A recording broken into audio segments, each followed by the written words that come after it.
Hello अस्सलाम वालेकुम दोस्तों। तो कैसे हैं आप लोग। दोस्तों आज मैं आपको ग्लोबल फ्रीज का चैप्टर नंबर 408 को एक्सप्लेन करूंगा। और जैसा कि पिछले चैप्टर में हमने देखा था, कैप्टन बियान और उसकी टीम का मकसद सिर्फ ज़ॉम्बी किंग्स को खत्म करना था। उसके लिए चाहे पूरा स्नो वर्शिप कर लो और सारे इंसान क्यों ना मारे जाए, उन्हें से बात से कोई फर्क नहीं पड़ता। उनका सिर्फ मकसद ज़ॉम्बी किंग्स को खत्म करना है और ज़ॉम्बीज क्राइसिस को खत्म करना है, ताकि ज़ॉम्बीज क्राइसिस उनके शहर, उनके रीजन तक ना पहुंचे। अब आगे चैप्टर के शुरू होती है हमें सीन दिखाया जाता है स्नो वर्शिप कल्ट की लीडर सोनाली का, जो एक बर्फ की देवता की पूजा कर रही थी। और पूजा करते हुए बर्फ के देवता से कह रही थी, ऐ बर्फ के देवता उन सब ज़ॉम्बीज को मार डालो। और ये बात वो बार बार बर्फ के देवता से रिपीट कर रही थी। ये सुनकर डॉक्टर किरण कहती है कि ऐ बर्फ के देवता, अगर वाकई में तुम्हारा कोई वजूद है, वाकई में ही तुम सच्ची में अगर एग्जिस्ट करते हो, तो मेरी तुमसे दुआ है कि अमन की हिफाजत करना और दूसरों को भी अपने हिफ्ज़ो ईमान में रखना। पर यह बात सोनाली सुन लेती है। ये सब कुछ डॉक्टर किरण अपने मन में कहती है, मगर फिर भी सोनाली इसकी बात सुन लेती है और कहती है कि बर्फ का देवता उन लोगों की ही मदद करता है जो उस पर मुकम्मल यकीन रखते हैं और सच्चे दिल से उसकी इबादत करते हैं, और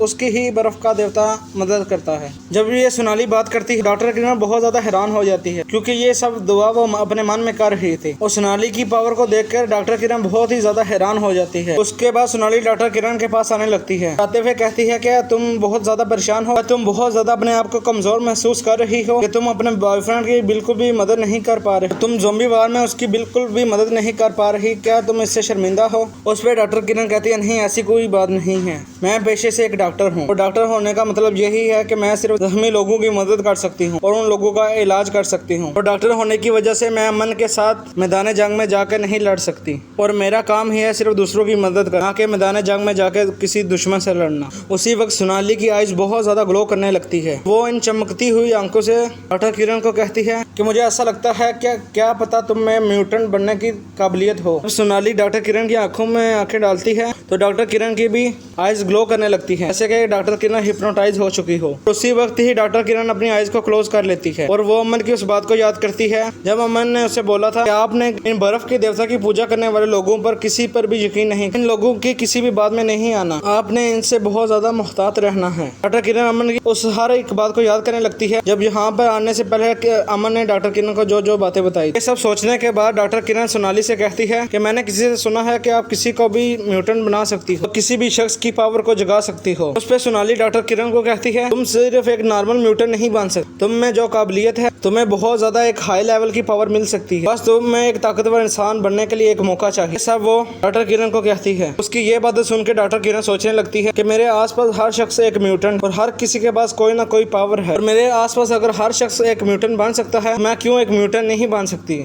और मेरे पास भी कोई पावर क्यों नहीं आ सकती जिससे मैं दूसरों और अमन की मदद कर सकूं, जिसकी वजह से मुझे कभी भी किसी से छुप कर नहीं बैठना पड़े, मैं भी खुद अपनी हिफाजत कर सकूं। ये सारी बातें वो अपने दिल में सोचने लगती है डॉक्टर किरण। और दोस्तों उसके बाद हम देखते हैं कि उसकी आइज बहुत ही ज्यादा ग्लो करने लगती है। उस चर्च में बहुत ही ज्यादा खौफनाक सा माहौल हो जाता है। सोनाली की पावर का ऑरा पूरे चर्च में इस तरह फैल जाती है, अभी स्नो वर्शिप सेक्टर में जैसे कोई रात हो गई है, पूरी चर्च में डार्कनेस फैल जाती है। सोनाली की आंखें इतनी ज्यादा ग्लो करने लगती है, ऐसे लगता है जैसे उसकी आंखों की जगह कोई लाइट लगी हुई है। और सोनाली उसी डेविल अंदाज में डॉक्टर किरण से कहती है, चलो किरण मैं तुम्हें भी एक म्यूटेंट बना देती हूँ, वैसे भी अमन को तुम्हारी बहुत ज्यादा जरूरत है अभी, और तुम जाकर उसकी मदद करो। तो क्या तुम इस बात को कबूल करती हो कि मैं तुम्हें म्यूटेंट बना दूं? तुम इस बात से रजामंद हो? तुम्हें अभी म्यूटेंट बना सकती हूँ, आप पावर मिलने के बाद जाकर अपने बॉयफ्रेंड अमन की भी मदद कर सकती हो। यह सुनने के बाद और इस तरह सोनाली को देखने के बाद डॉक्टर किरण बहुत ही ज्यादा हैरान हो जाती है और डरते हुए कहती कि मैं एक म्यूटेंट बन सकती हूँ। डेविल फेस से कहती है, हाँ तुम एक म्यूटेंट बन सकती हो। उसके बाद डॉक्टर किरण फिर अमन की बात को सोचने लगती है। जिस वक्त अमन कहता है कि सोनाली की किसी भी बात पर यकीन ना करना, अगर वो तुम्हें पावरफुल बनाने की भी बात करे तुम बिल्कुल भी उसकी बात नहीं मानना।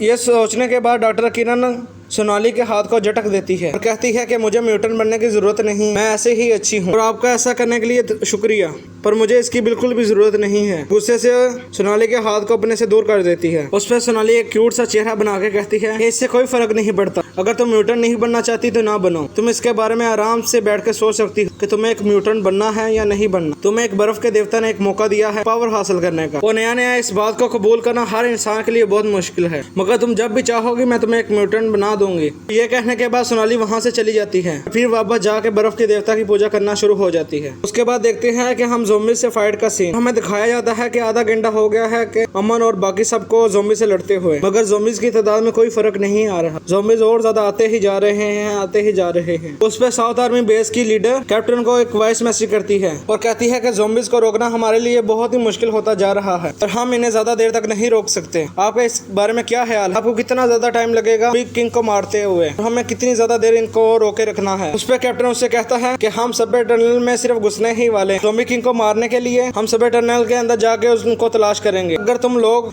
थोड़ी देर के लिए उन्हें और रोक लो तो इसका नतीजा बहुत ही ज्यादा अच्छा हो सकता है। अगर हम ज़ोंबी किंग को मार देंगे, हम ज़ोंबी क्राइसिस को भी खत्म कर देंगे, हम ये लड़ाई भी बहुत जल्दी जीत जाएंगे। और इसके बाद हमें अमन का एक सीन दिखाया जाता है। अमन अपने स्नाइपर राइफल का यूज करते हुए कहता है कि आखिरकार मैंने तमाम सिल्वर ज़ोंबीज़ को मार दिया है। तमाम आर्मी बेसिस का कोई भी लीडर ऐसा नहीं कर सकता। एक सिल्वर ज़ोंबी को मारना ही बहुत मुश्किल है। इसमें अमन बहुत ज्यादा थक जाता है और कहता है अब बस आम ज़ोंबीज़ बचे हैं। अमन अपनी टीम को आवाज लगाते हुए कहता है कि मैंने तमाम सिल्वर ज़ोंबीज़ को खत्म कर दिया है। तुम लोगों पर मैं दूसरे आम ज़ोंबीज़ को छोड़ता हूँ और उन सब आम ज़ोंबीज़ को तुम सब लोग मार डालो। हम देखते हैं कि टीचर अपनी तलवार का इस्तेमाल करते हुए बहुत ज्यादा ज़ोंबीज़ को मार रही थी। हिमांशु अपनी पावर्स का यूज कर रहा था जिसकी वजह से वो बर्फ से उन ज़ोंबीज़ को अपने से दूर कर रहा था और उन्हें इससे पावर से मार भी रहा था। हम देखते हैं कि अंकल अपनी फाइटिंग स्किल का यूज करते हुए एक एक पंच से ज़ोंबीज़ का सर उतार रहे और उन्हें एक जगह से दूसरी जगह बहुत दूर दूर तक अपने एक पंच से फेंक रहे थे। और यहीं पे ये चैप्टर खत्म हो जाता है। अगला चैप्टर बहुत ही दिलचस्प होने वाला है और उन तमाम शॉकिंग इवेंट्स को जानने के लिए आप मेरे साथ बने रहे। और जैसे जैसे इस ग्लोबल फ्रीज की मांगा के चैप्टर रिलीज होते रहेंगे वैसे वैसे ही मैं आपको सब चैप्टर एक्सप्लेन करता रहूंगा। और सब चैप्टर की एक्सप्लेनेशन सुनने के लिए और सब चैप्टर को देखने के लिए आप मेरे चैनल को सब्सक्राइब कर सकते हैं। और तब तक के लिए अल्लाह हाफिज।